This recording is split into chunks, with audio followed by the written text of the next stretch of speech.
Right, Assalamualaikum and very good morning to all of you. Welcome back to our class for today. So today we're going to talk on the status of learning and also expertise in sport. Okay, for the subject of motor control learning. So welcome back to our class, and then I hope all of you can sit back and listen and try to note down the important points that I'm going to talk about our topic for today. So basically the concept for today is for the stages of learning, okay, distinct performance and performance characteristic change during skill learning. So for this topic, we're going to discuss about what happens to our performance or to our skill when we progress from the stage of novices into an intermediate performer, and then when we move into the final stage of learning, which is on the ultimate stage, or we also can be classified as the expert stage of learning. So try to have a look. Okay, currently there is a World Cup, okay, going on in Qatar right now. So one of the players that was highlighted by the media, for example, Cristiano Ronaldo, you can see his progress. Okay, let's say when he moved from the first stage of learning, okay, which is on the novice stage, for example, and then what he achieved, okay, 10 years after that, starting from 10 years after that, for example, when he became an expert performer in that motor skill performance, let's say in football sports, okay, for example. Alright, this is the lecture outcome for today. I hope all of you can read through by reading on from your notes. So we're going to start with the first information regarding the Fitz and Posner three-stage model. Okay, this model that was proposed by Fitz and Posner in 1967. Okay, regarding three stages that involve in motor skill learning. Okay, for the first one, it involves cognitive stage. So basically, for the first stage of learning, for example, the beginner focus on solving cognitively oriented problems. Okay, in this stage, for example, okay, the beginners try to solve some movement orientation. Okay, they try to ask by themselves, for example, what or how, okay, to move this bicycle, how to kick the ball, for example. And then basically in the first stage of learning, okay, the beginners, okay, tend to perform a lot of errors, and then they doesn't know how to solve their own errors. So in this stage of learning, for example, they need some reinforcement, some orientation, some instruction, okay, by their coaches or by the parents, for example, in order for them to progress further on the first stage of learning. Okay, now we go to the second stage of learning, okay, which is on the associative stage. Basically, to move from cognitive to associative stage, okay, it will take years of practice time. And then basically for the second stage of learning, the person has learned to associate cues from the environment, okay, with required movement, and they try to work to refine performance to be more consistent. Okay, if we look on the first stage of learning, okay, the beginner will tend to perform, okay, a lot of errors, and they doesn't know how to do some correction, okay, on their skill errors and so on. Okay, compared to the second stage of learning, okay, they knows how to associate cues from the environment, they knows how to detect their own errors, and they try to modify, okay, some movement that will leads to no errors anymore. So basically for them to move from cognitive stage to associative stage, okay, it will take years of practice time, and then basically when they move into the second stage of learning, okay, their works are to refine performance to be more consistent compared to the first stage of learning. Okay, their skill is not that consistent, okay, for example. Next to the final one, okay, which is on the autonomous stage of learning.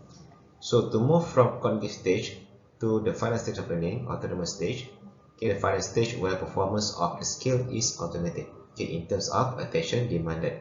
Basically on the final stage of learning, for example, for the autonomous stage, okay, the performer can perform the skill without their conscious thought, for example. Means that their skill is automatic or their skill is habitual, and then we can see less or no more errors, okay, on the final stage only.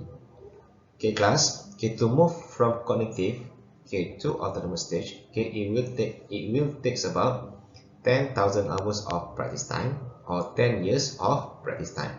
So basically, okay, for your understanding, for example, try to look or try to relate this information, okay, to the assignment number 2 that we have discussed before this, how to incorporate this information, okay, into the writing of your assignment. Okay, for example, to discuss how the novice behave during the cognitive stage, okay, how the intermediate performer behave, for example, when they move into the associative stage, and how does the expert performer, okay, in terms of their movement pattern, coordination, and so on, when they move or when they now in the autonomous stage of learning, okay, for example.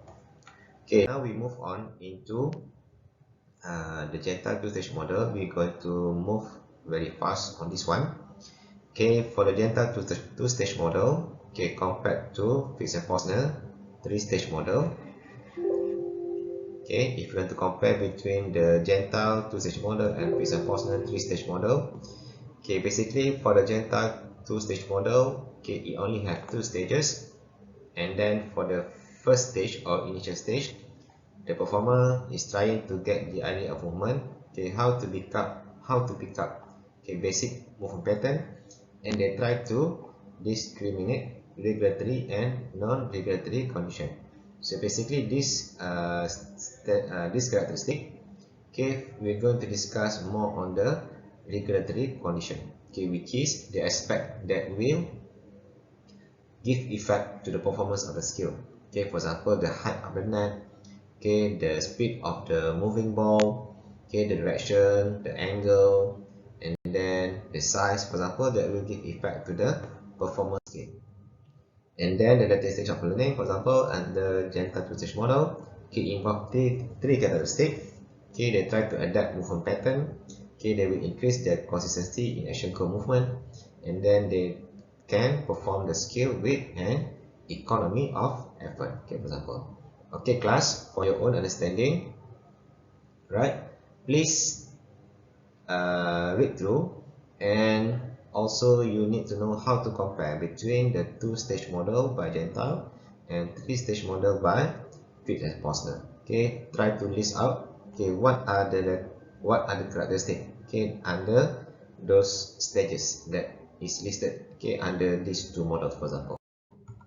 Okay, we're going to skip this one. Okay, I think you can read through by reading on the notes. Okay, it's very direct information, and then you also can read through from the textbook. All right. Okay, we're going to move into some important information.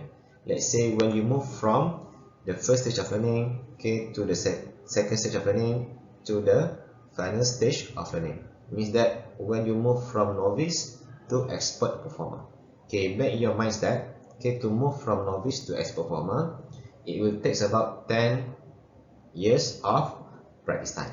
So this is basically, okay, some changes that will occur to your performance and to you yourself. Okay, for example, okay, basically the first one we have the rate of improvement.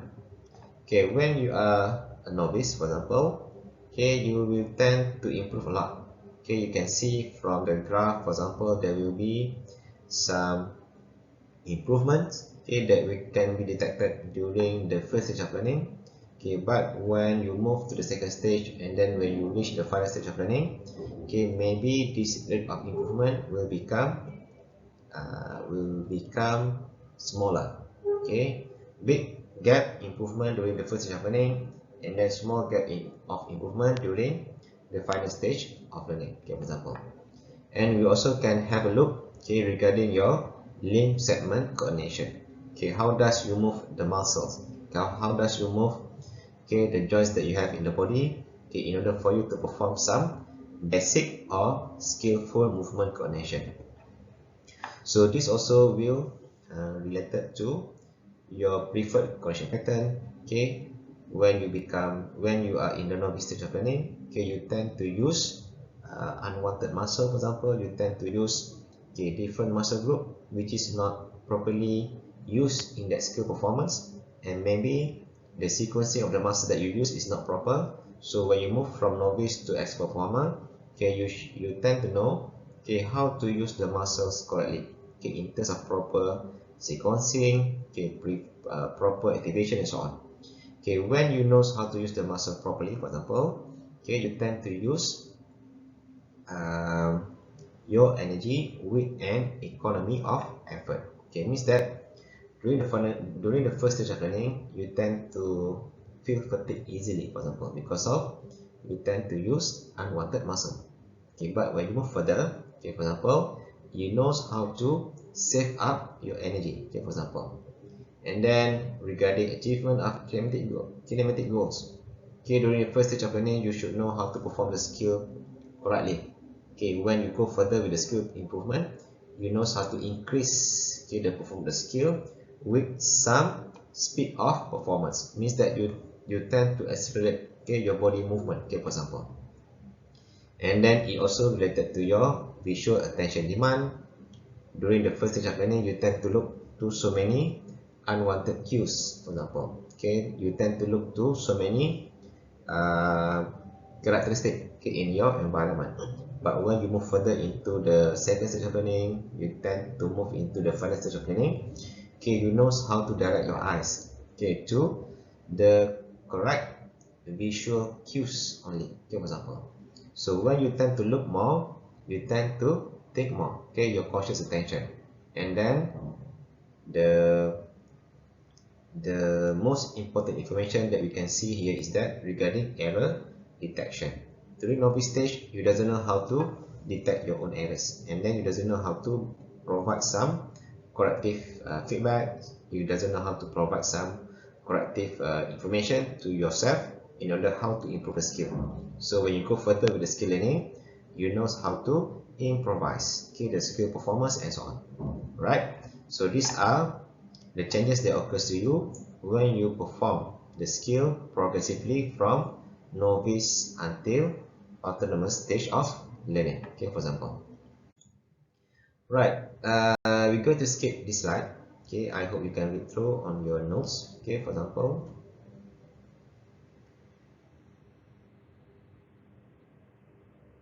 Okay, and then we're also going to skip this. Okay, you can read through on your own information. Okay, regarding sensory information during the first stage of learning, we tend to use our eyes, our tactile information, our hearing. But when we go further to the stages of skill acquisition, we tend to rely the same or the similar sensory information, okay, so that we can have some input how to perform the skill correctly, okay, for example. Okay, now we're going to move into, okay, the expertise in sport. So basically, expert located at the extreme right end of the learning continuum. Okay, if you can draw a line, okay, in your notes, you put here novice, intermediate, and expert. Sorry, autonomous skill. So basically, expert located at the extreme right end of the learning continuum. So expert in skill performance areas have the following characteristic. Okay, amount and type of practice, for example. Okay, basically to become an expert, okay, usually they will involve with deliberate practice. Okay, at least 10 years of practice time or 10,000 hours of practice time. So class, these are the main information that you have to write out, okay, inside your assignment number 2, okay, regarding skill acquisition process. Okay, for example, okay, how does you can relate the model that you want to put in your assignment so that it can be transferred into the write-up of your assignment.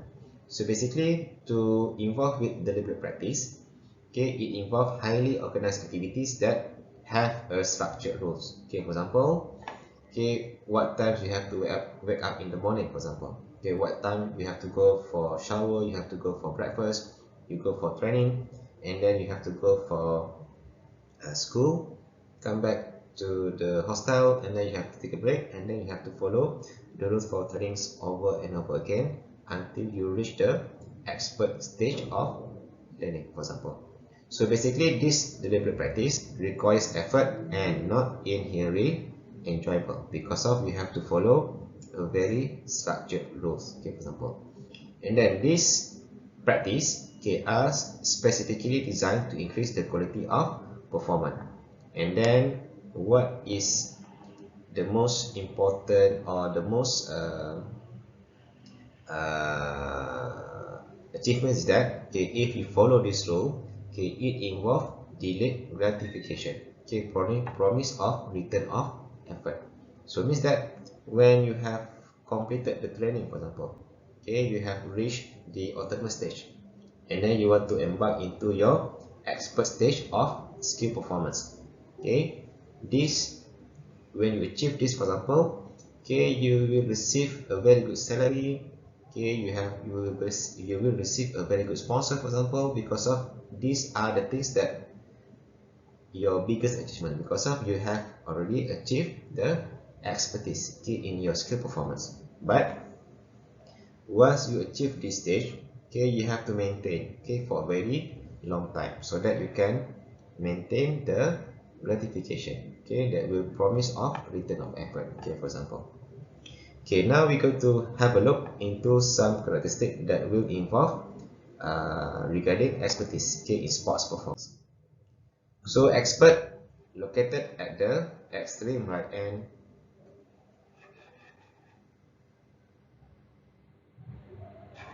Okay, so expert located at the extreme right end of the learning continuum.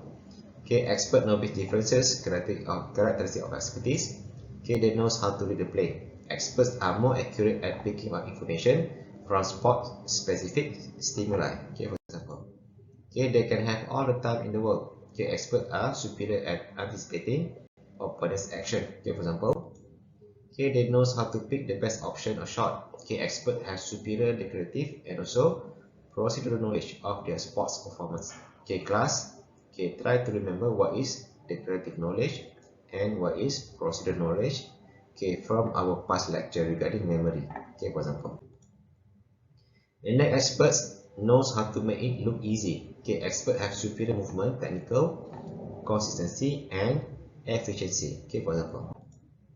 Okay, they should know, the expert also knows how to recognize pattern, okay, team opponents formation, players movement. Okay, right now we are watching a lot of football match, okay, during the World Cup. Okay, you can see expert performance. They knows how to read the play easily. They can break the pattern of the opponent's movement easily, for example. Okay, this is because of their abilities in recognizing pattern of movement.